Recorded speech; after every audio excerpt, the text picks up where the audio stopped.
Assalamualaikum, selamat datang di channel YouTube kami Islamic Story ID. Jangan lupa dukung dakwah kami.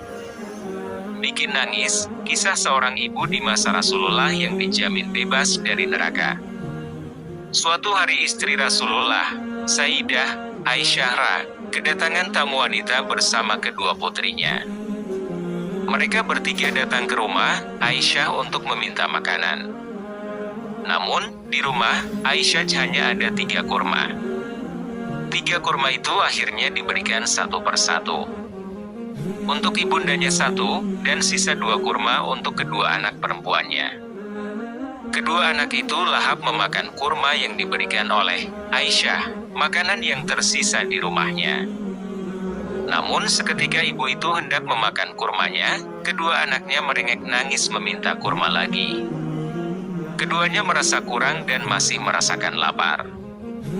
Maka akhirnya ibu itu membelah kurmanya menjadi 2 dan diberikan kepada kedua anaknya itu. Melihat demikian, Aisyah merasa terharu. Melihat pemandangan betapa mulianya hati seorang ibu. Maka manakala Rasulullah telah datang di rumah, Aisyah menceritakan kejadian itu kepadanya. Mendengar itu Rasulullah bersabda, "Sungguh tidak ada balasan bagi seorang ibu kedua anak itu kecuali ia akan dijamin masuk surga atau ia akan bebas dari api neraka." Mendengar itu, Aisyah pun mengamininya.